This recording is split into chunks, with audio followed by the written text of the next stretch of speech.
I actually just got back from Turkey a couple of weeks ago, and I was there for 2.5 weeks with my husband, who is Turkish. I think this is the connection. And we drove all the way from Istanbul to Cappadocia to Malatya, where I had been once before, and I was pleased that we made the trip in one piece, and spent about a week in Vahab's village that his family is from, 2 hours outside of Malatya. So there was a lot of time for contemplation and erasing of my mind from business. But then I came back and I was fully entrenched. One of the great things about public speaking is that I get to not do my regular job, and I get to talk about the ideas that are inside my head. So rather than doing a free-form lecture, which is what I normally do, I wrote some material down, which I will sort of discuss and read, and then we can answer questions. So, to me, public speaking and discourse, the act of speaking out loud, is a rare opportunity to explore declaratory statements that really are just inside one's head. And lately, I've been sort of dreaming and thinking and contemplating this sort of death of Western civilization, which is a very broad, large concept, but with all the turbulence in the markets and all of the turbulence that we experience as a small retailer, with one day sales are great, the next day sales are terrible, it does sort of call into action, why am I here? What am I doing? What is my purpose? And as I think about that, I think, well, what are the other models in our industry? I'm a clothing retailer, which I'll get to, but that's just the premise. I'm a clothing retailer. And I've been thinking a lot about our competition and how really we should call the death of the behemoths such as Zara, H&M, Uniqlo, Urban Outfitters, and Topshop. And why do I call the death of these retailers? It's basically because they are flailing. They have this model by which they are just constantly churning out fast fashion at a quick pace, and it has no content. So what do I call the solution to this sort of rapid fast fashion? To me, the solution, of course, is the company that I co-founded with my Turkish husband, Vahab Afshar, now 12 years ago, Brooklyn Industries, and our motto, Live, Work, Create. So what is this thing that we call creative retailing? So I've sort of I've taken fast retailing and then put it onto creative retailing with this idea of live, work, create. It is the act of planning ideas, concepts, and creative thought into retail. And the speed of this input and the relay of its equivalent output to the customer can be synchronized to the clock of fast fashion. So it's sort of similar in terms of its speed of ideas, like you can take the same speed with its quick delivery supply chains, but you can use another paradigm for creative retailing.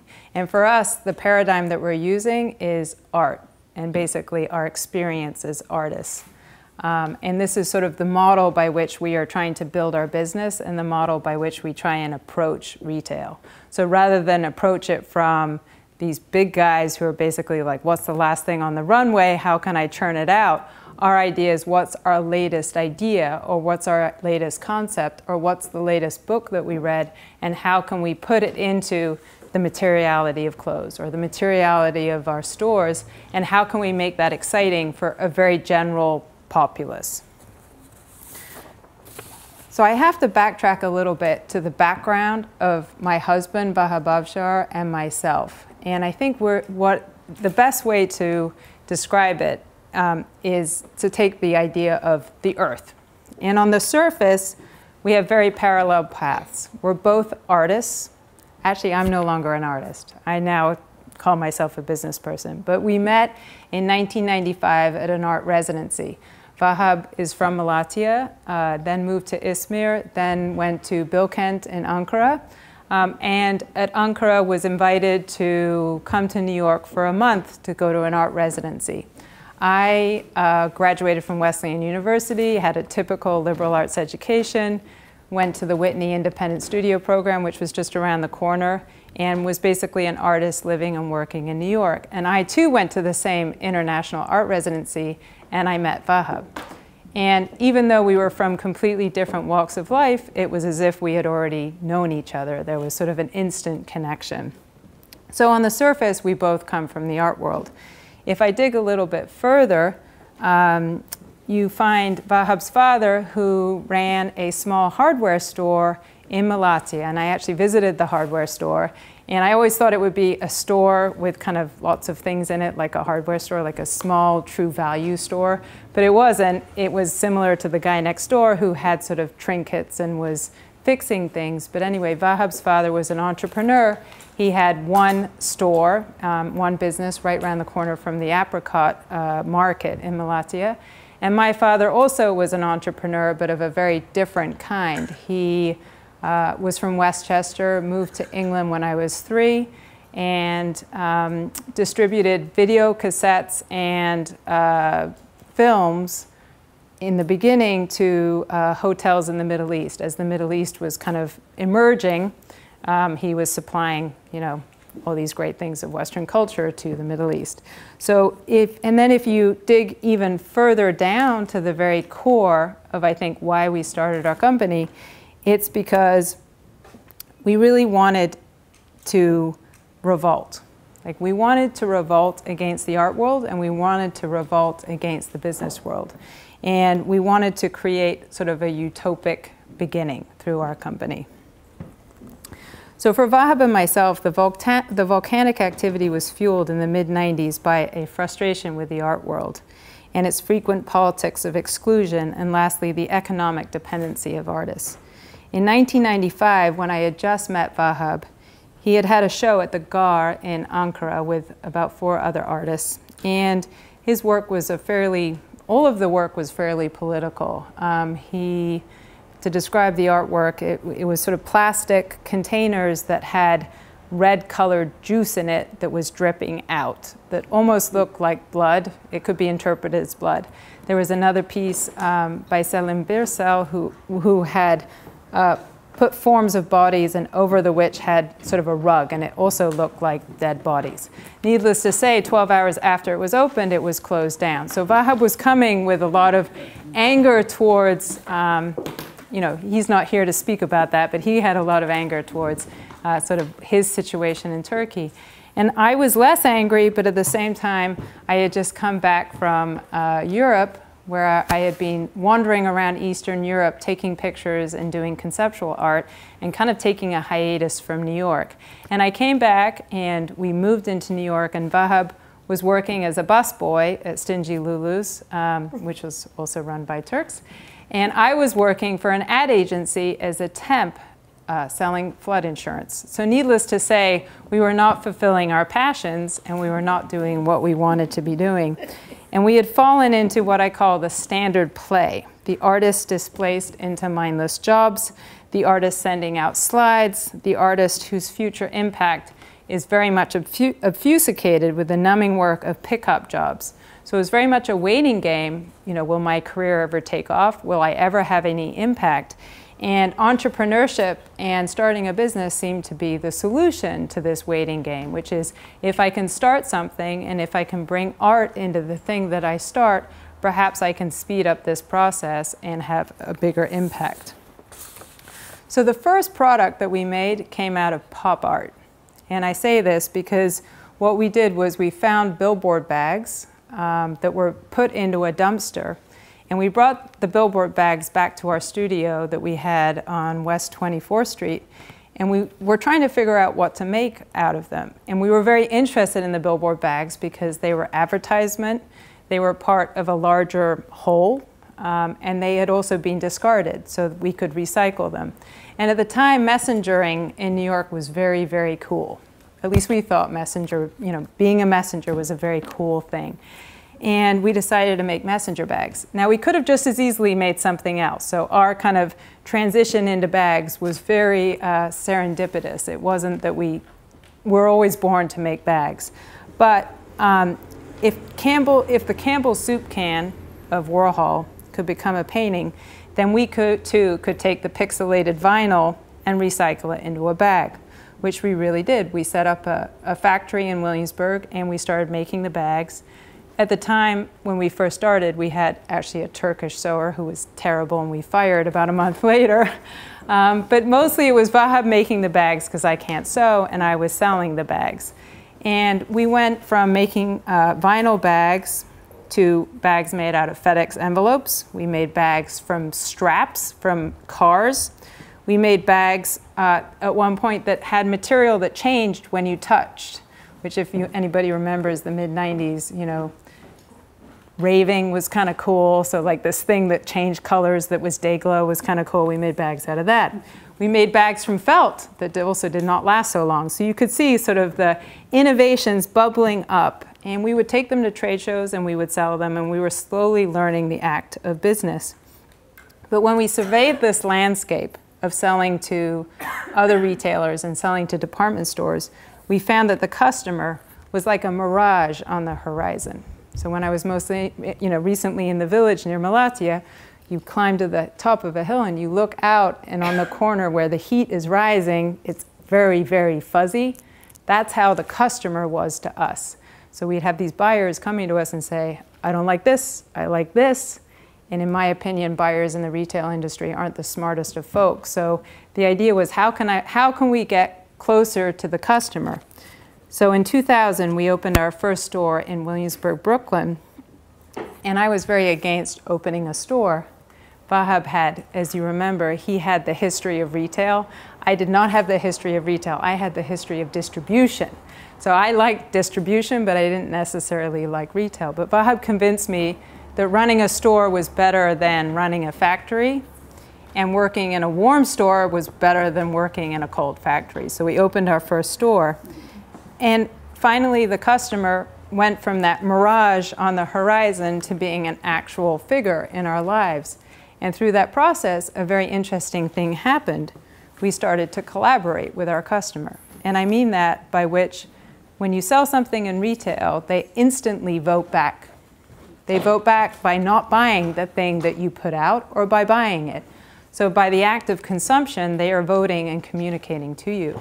And in retail, that cycle is very, very short, and it's very gratifying. It can also be infuriating if you make something that you think is brilliant and nobody buys it. But on the whole, customers are smarter than the buyers, I thought, who were buying for department stores. So it was a different process. And as the last decade progressed, from basically 2000, 2001, every year we've added 1 to 2 stores. So right now we operate 14 stores, 10 of which are in New York and 3 of which are outside of New York. And we also operate another store for somebody else. We have a website and we employ 180 people. And we produce all kinds of things. We produce bags, we produce t-shirts, we produce outerwear, we produce dresses. This beautiful dress over here. So when I was writing very early this morning, I have to admit, I was thinking, what is this? How can I use an analogy of building this company with my partner and the growing number of employees over the last 10 years? And I have 2 boys, ages 11 and 8. So there's a lot of Star Wars in our house, and there's a lot of Legos in our house. And I think when we started the business, at least when I started the business, I really thought it was sort of similar to putting a Star Wars Lego warship together. You have the directions and you have the Lego. And the Lego comes in lots of nice little components in plastic that you break open, and if you keep them in jars, you can put them together. And it's sort of like the components of business. You have the supply chain, you have the creative, you have the retail. And if they sort of miraculously all work together, your warship will be built. So if we turn the pages of the manual, adding infrastructure and following preset models, the warship would morph and change and become its own landscape of imaginary action figures. But as we take apart this model of the Legos and we reconstruct it and we change it, we realize that a business is not quite as utilitarian or perhaps even as fun as a Star Wars Lego warship. And what we realized when I was working this morning, and what I realized over the last 10 years, what we've been doing is we've really been building a brand and not a warship. That's what we're doing. There's the whole materiality of building a business, which is sometimes very boring and sometimes exciting, like how many employees, what's the revenue, what's the P&L, what's the balance sheet, what am I selling, what's my price point, what's my index, et cetera, et cetera. But really what we're doing is building a brand. And what is a brand? A brand is basically the ideas and the concepts that you put into your brand, and it's also a collection of actions. So it's like a personality. If you have a certain person, but they all of a sudden act in a very strange way, it undermines the personality of the thing that you have. And that's basically what we've been doing for the last 10 years. That the brand is a personality, and yet ultimately it is a contiguous body of work, similar to an artist, but one that is formed from many people. So who forms this brand? It's not all me. If I walked away, the brand would still exist, and I don't want the brand to be me, because I'd like the brand to be more perfect than me. But the brand is really our employees, it's our customers, it's our stores, it's even the economy, and it's also the afterlife of our product. Like when I see a product coming up on eBay, unfortunately, that's also our brand. Or when you are wearing that dress, it's also the brand. So the brand kind of continues and has a residue that is similar to when you see an artwork and there's a residue of the artwork. So thus we have injected into Brooklyn Industries, a retail chain with stores and clothes, a lot of different ideas. And normally when I talk about all the different ideas and I kind of walk through them. But here I'm just going to highlight them. So what have we done? We've talked about ideas of sustainability, coming from the recycled billboard bags. That's been a central component of ours. We talk a lot about localism.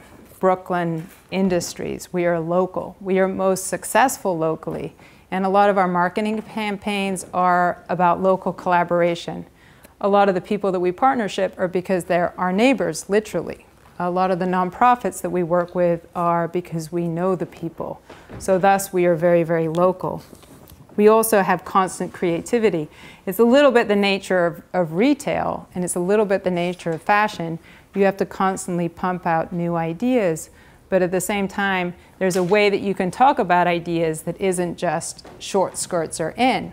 It could be, I'm reading, I don't know, Rimbaud, and I want to talk about that even though nobody knows who I'm talking about. You can still talk about it anyway and inject that into something where you're talking about shirts. We do a lot of journalistic photography. We take pictures as if we are a journalist, which I think is fascinating. We've done crowdsourcing of t-shirt designs, which sounds really cool, but it's just a way of saying that we can't afford all the designers that we need, and we crowdsource so that we can get more designers. But if I just say crowdsourcing, it sounds pretty good. And then the last thing is upcycling, which is basically the billboard bags. How can I take something that is old and improve it and make something that's new, which is different than recycling. So recycling is I'm going to take it and make something else. Upcycling is I'm going to improve it and make something newer. All of our stores have upcycled wood. Again, a very cheap, efficient way to do things. You take things that already exist and you improve them. Just in this last month, if I think about our different activities, we made a t-shirt with Ai Weiwei on the front when he was imprisoned in China, and it had a picture of Ai Weiwei and it said free. And in all of our stores, we talked about Ai Weiwei because a lot of people don't know who Ai Weiwei is, and they didn't know that he was in prison in China. And we gave all of the proceeds of the t-shirt to Human Rights Watch, which was good, except we blew our charitable contribution budget because it was so successful. We had to do reprints about 4 times. And I kept declining the number because I was hoping that he would get freed, but then that would mean that we would have too many t-shirts on hand. So anyway, but I thought that was a very good act. And the other day, a customer came into the store and presented us with a picture of Ai Weiwei's desk. And on Ai Weiwei's desk was the photograph of the t-shirt, and along with a little caption from the store. So that was very gratifying. Also in our windows, you will see lots of cardboard painted in an artistic way, kind of strewn like this. Very inexpensive, very artistic, very much like an art installation, I think highly effective. Tomorrow we're doing a photo shoot at the Brooklyn Navy Yard, who wants to push out their idea of sustainable development in Brooklyn. So they've given us access to all their cool buildings, and we're doing a t-shirt collaboration. Right now in the stores, we have another t-shirt collaboration with the Brooklyn Museum, who has a concept for raw cooked, which I still can't figure out, but it's a cool thing with the Brooklyn Museum, and we have their t-shirts in our stores. So all this is to say that we really try and bring art and philosophy, cinema and music, and art installations into everything that we do in our business, into concept meetings, into our identity, and into our approach to business.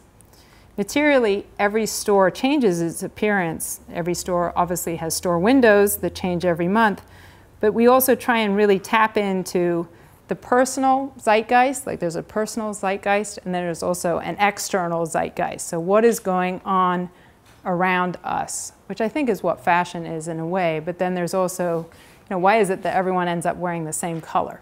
Like henna right now is very, very popular.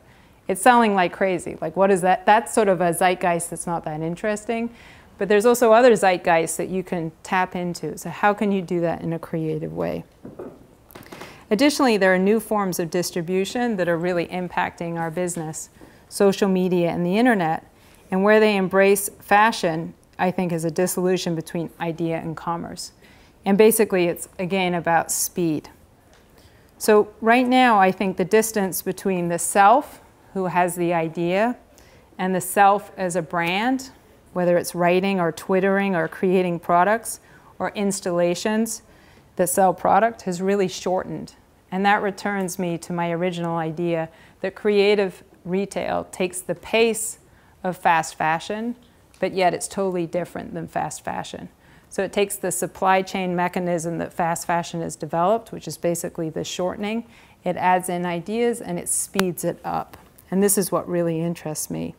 So the time frame of fast fashion and the speed of instant communication has elapsed the traditional distance of business, just as the polymorphous nature of art installation has revolutionized the linear process of looking at artwork on the wall and taken it off the wall and basically made it an art installation. So in conclusion, this process, this dissolution and then re-evolution of what we call creative retailing is also what we call live, work, create. So it's also this act of trying to find a solution to living that is both commercial and artistic, and this integration of that process through speed. And that's what I'm working on mentally when I'm not doing the other things in my business. So we hope it becomes the new paradigm, which I would hope would liberate us from our daily grind and from the entrapments of our programmed selves. So is this utopian? Yes, perhaps. But what other goals make artists wake up and make art installations? And what other goals make entrepreneurs grow business out of nothing? Thank you.